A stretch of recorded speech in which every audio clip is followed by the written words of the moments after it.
Again, disappointed because I think we were better side.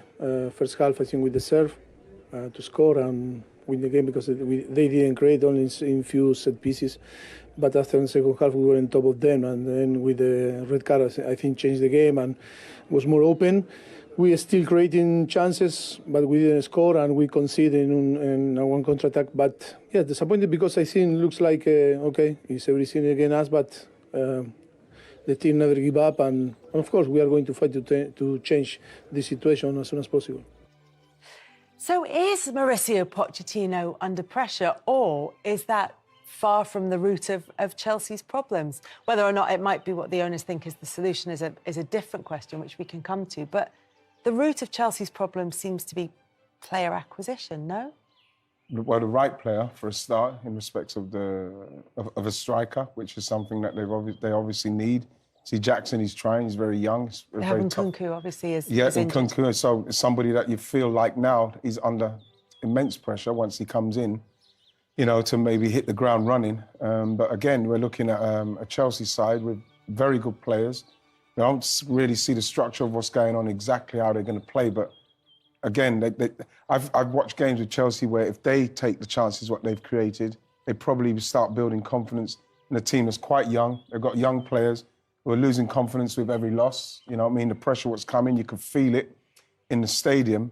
And, you know, I don't think there's enough experienced players enough to calm it down so as they could get through these periods in games, score those goals and start to build momentum and confidence in games. And I think that's a massive worry for me. It's the young players and their emotional state in trying to, next week, OK, we'll do it next week. Or, you know what I mean, we'll start doing it. It's got to start happening soon for Chelsea, especially with their fixtures. Yeah, I have to agree with you a lot there. I think if I go back to when I was coming through, and I was a young lad, even though we was on the back of some spankings from Arsenal. Yeah. At least when I came on the pitch, I had mature, experienced players to kind of guide me through. Play with freedom, don't worry about this, don't worry about that. Whereas now the subs that are coming on, they're coming on for somebody else that's effectively in the same position as them, or the subs that have been on the bench have never... You look at those fixtures there, Mayowa, like Liverpool, West Ham, Luton, Nottingham Forest, Bournemouth and Villa. But that opening day draw against Liverpool, it looked as though there were sparks. It was going somewhere. Signs of encouragement. I think ultimately, if you cast memories back to that first game, a lot of the conversation was, who are all of these players? Yeah. So everyone was like, who's this? Yeah. And I think that's part of the issue where you're trying to mix and blend so many different profiles, so many young players at once. I think there's just so many things going on. It's hard to pinpoint one thing as well. I mean, right, you talk about the lack of goal scoring. For the whole of 2023, even when it was part of Chelsea, the same thing, performing on XG but not scoring goals.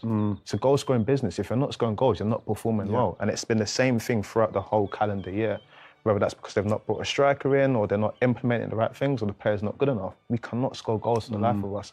But at the moment now, Pochettino probably is feeling the pressure. You look at the games that Chelsea have coming up and it could get very, very, very spooky. Because as you said, loads of young players. You know, you look at those. That's so tough. I think you look at. Well, you want a cushion from Fulham and Burnley, don't you? Before you go. Well, Fulham have a decent record. You wanted a cushion, and that's a derby. Yeah, but you wanted the cushion in the first 5 games. Statistically, you had the easiest run-in. You look at, you know, what Ange managed to do at Spurs, implement something in the first 5 games. Yeah, we've done nothing, and now we have 2 more games to potentially try and do something before you go into a really, really tough run. I think you look at those. You look at those, obviously Brighton in the League Cup, but Fulham, which is a derby, like we say, and Burnley are 2 must-win games now. They have to win those games because what you're looking at after that is Arsenal, Brentford, Tottenham, City, Newcastle. You know, you look at those games, the way Chelsea are playing at the moment, and you really would worry for them. Do you think Poch actually knows how he wants to play? Because at times I've seen Chilwell playing as a winger.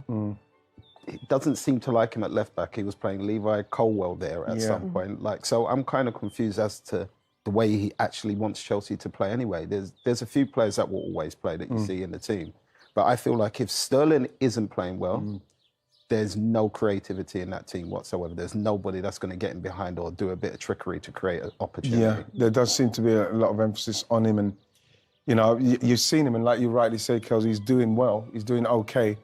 But in some of those moments, again, you know, if he takes those chances, if they take the chances like I saw him create, I saw Chilwell have a great chance. I saw Jackson have a good chance.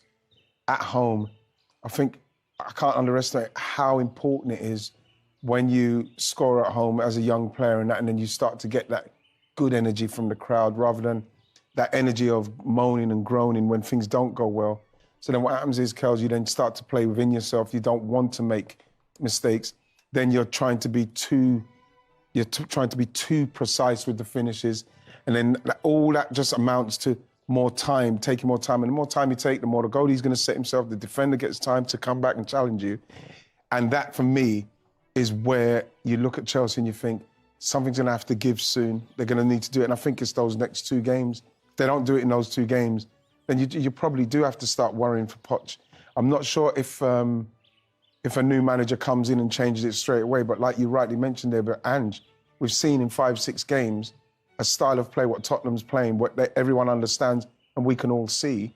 And we're looking at Chelsea and we still don't even know who their best 11 will be. It's like a chef opening the fridge, and it might be amazing parmesan, but if it's in there with like delicious chocolate, you're not going to make anything that anybody wants to eat, are you? And it might all be incredible, but it's not going to come together in a good way. Exactly. Exactly. Yeah, it's honestly, it's bizarre. I think a lot of people look at Chelsea historically and say that there's always been a bounce back. But I think you have to look at Chelsea as a new team now. That bounce back is not going to come. Like, you look at all of the players, we spent over £1 billion. And you look at that team and be like, where's the money been spent? It's almost like, supermarket rush. You just grab everything and you come back. It's like, what do you have to show for what you spent? Don't know. So ultimately, there are issues there. It takes time to blend any team, talk to a team of young players. And as you both know, when you're a young player, you're going to have peaks and troughs in performance. But you need game time on the pitch to actually improve. Yeah. You can't guarantee all of these young players development time to improve, especially when you're under a lot of pressure with those fixtures coming. And that's where it gets tricky. Some of the more experienced players have to step up. But really and truly, you probably only have Thiago Silva, I say Disasi because he's a French international, Sterling. Yeah.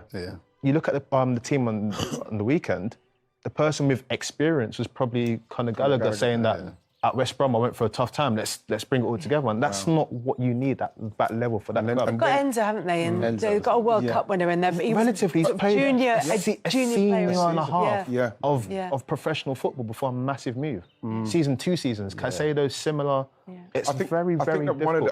Another one of the worries is probably going to be if this run continues like it does where, they're losing home games and, they're drawing games away from home in teams that they should be beating.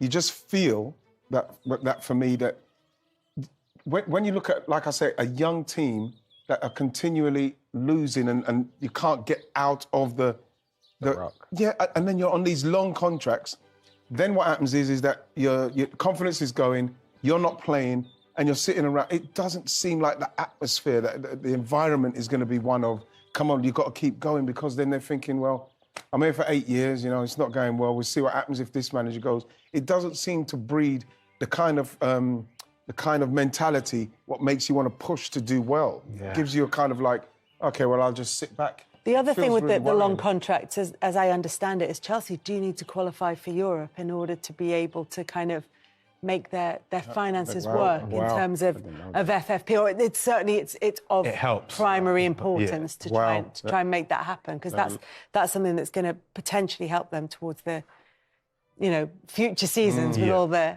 amortisation of player fees and the we can all Google. But look, it's an issue with Chelsea, and it doesn't feel like anything that's going to resolve itself anytime soon. And of course, they've got 12 players out injured, and that's just making things even more difficult. If you're looking at the first choice 11 and thinking there's some unknowns in there, when you're down to the second choice, it's starting to look a little bit kind of make do and mend. On the other hand, you've got Manchester City with a perfect start to the season.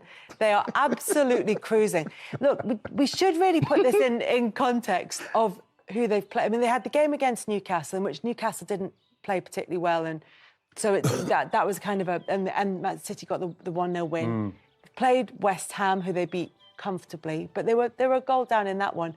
But other than that, it's been opposition that you would expect Manchester City to win. The big game's going to come up in a couple of weeks' time when they play Arsenal, and then we'll get a real sense of where everything might end up this season.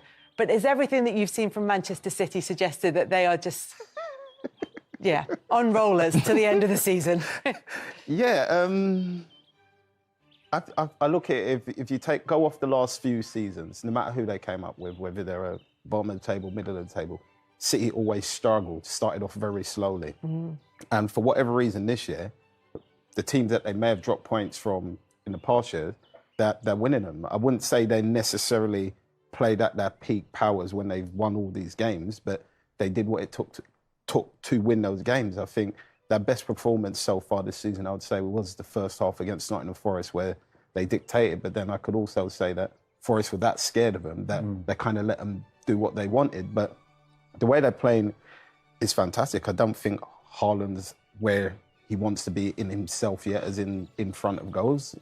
He's got 8 goals and people are saying he should have more. And I'm one of those people, but that's the standards I think Yeah, he his set for finishing himself. hasn't been as clinical as it was. I know it sounds ridiculous, but as always with Manchester City and with Manchester City players, we're talking about them almost with like unique metrics. It's kind of, we're judging them by a different standard from everyone else. So when they was on pre-season, they couldn't do too much because of the humidity and heat. So training was like really, really tailored to the point where me and Jolien were thinking, hold on a minute, if we had pre-season like this, we might have lasted until we was 38. Is it really good? No, it was really tailored to the weather. They played games and they were ready for the games. And it seems like they got fitter and fitter as this season's gone on.